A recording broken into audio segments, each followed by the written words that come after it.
നമ്മുടെ ഹോസ്പിറ്റലിൽ ധാരാളമായിട്ട് നമ്മൾ ഉപയോഗിക്കുന്ന നാർക്കോട്ടിക് ഡ്രഗ്സ് ഉണ്ട്. അറിയാം, സാധാരണ സമൂഹം ഏറ്റവും കൂടുതൽ ദുരുപയോഗിക്കുന്ന മരുന്നുകളാണ്. ഒരിക്കലും മിസ്ഹാൻഡിൽ ചെയ്യാൻ പാടില്ലാത്ത മരുന്നുകളാണ്. മിസ്യൂസ് ചെയ്യാനും പാടില്ല കേട്ടോ. നമ്മളാരും മിസ്യൂസ് ചെയ്യുന്നു എന്നർത്ഥം അതിനില്ല. മറ്റൊരാൾ മിസ്യൂസ് ചെയ്യാൻ കാരണക്കാരായി നമ്മൾ മാറാനും പാടില്ല. അതുപോലെയാണ് സൈക്കോട്രോപിക് സബ്സ്റ്റൻസ് ഉള്ള മരുന്നുകൾ, കീമോതെറാപ്യൂട്ടിക് ഏജൻസ്, റേഡിയോ ഫാർമസ്യൂട്ടിക്കൽസ്, ഇതെല്ലാം വളരെ ശ്രദ്ധാപൂർവമായി സേഫായിട്ട് ഹാൻഡിൽ ചെയ്യപ്പെടേണ്ടതാണ്, യൂസ് ചെയ്യപ്പെടേണ്ടതാണ്. ഇത്തരത്തിലുള്ള സൈക്കോട്രോപിക് സബ്സ്റ്റൻസ് അല്ലെ നാർക്കോട്ടിക് ഡ്രഗ്സ്, റേഡിയോ ഫാർമസ്യൂട്ടിക്കൽസ് ഒക്കെ പ്രിസ്ക്രൈബ് ചെയ്യുന്നത് ഓതറൈസ്ഡ് പേഴ്സൺസ്, അപ്രോപ്രിയേറ്റ് പേഴ്സൺസ് ആയിരിക്കണം പ്രിസ്ക്രൈബ് ചെയ്യേണ്ടത്.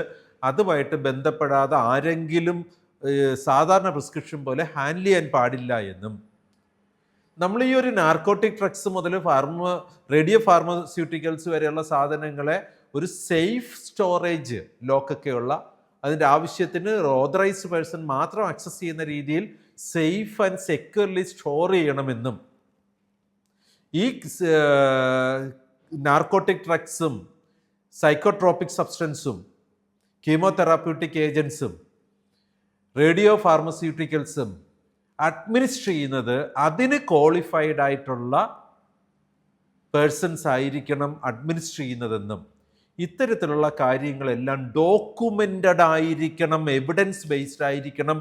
ഈവൻ അതിൻ്റെ ഡിസ്പോസൽ പോലും, ഒരു ഡാമേജ്ഡ് മരുന്ന് ഡിസ്പോസ് ചെയ്യുന്നുണ്ടെങ്കിൽ ആ ഡിസ്പോസൽ പോലും എവിഡൻസ് ബേസ്ഡ് ആയിട്ട് ക്ലിയർ ഡോക്യുമെൻ്റഡ് ആയിരിക്കണം. അതിന് വേണ്ടിയിട്ടാണ് ഗ്രേപ്സിലെ ഡിസ്പോസൽ ഫംഗ്ഷൻ അത്രയും ക്ലിയർ ആയിട്ട് തന്നിട്ടുള്ളത്.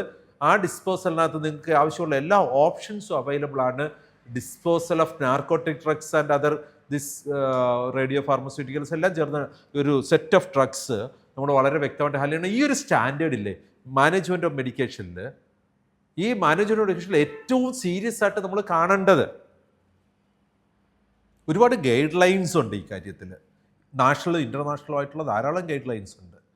കാരണം ഒരു ഹോസ്പിറ്റലിൽ പലപ്പോഴും ഡ്രഗ് ലൈസൻസ് ക്യാൻസലാകാൻ പോലും കാരണമാകുന്ന ഒരു കാര്യമാണ് ഇതിൻ്റെ മിസ്മാനേജ്മെൻറ്റ്.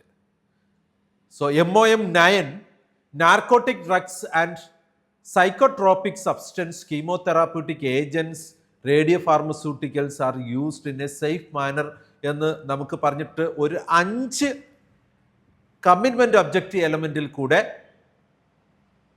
ഒന്നിത്രയേ ഉള്ളൂ. അത് കൃത്യമായിട്ട് സൂക്ഷിക്കണം. അതിന് റൈറ്റ് ഉള്ളവരെ പ്രിസ്ക്രൈബ് ചെയ്യാവൂ, സേഫായിട്ട് സെക്യൂറായിട്ട് സൂക്ഷിക്കണം, അതിന് നോളജ് ഉള്ളവരെ അത് അഡ്മിനിസ്റ്റർ ചെയ്യാവൂ, ഇതെല്ലാം ഡോക്യുമെൻ്റ് ചെയ്യണം. അങ്ങനെ 5 കാര്യങ്ങളിൽ കൂടെ വളരെ കൃത്യത വേണ്ടുന്ന ഈ നാർക്കോട്ടിക് ഡ്രഗ്സുകളെ കുറിച്ചുള്ള ഒരു സ്റ്റാൻഡേർഡ്, അതെങ്ങനെ കീപ്പ് ചെയ്യണം, എങ്ങനെ ഉപയോഗിക്കണം എന്നുള്ള സ്റ്റാൻഡേർഡാണ് NABH നമുക്കിവിടെ തരുന്നത്.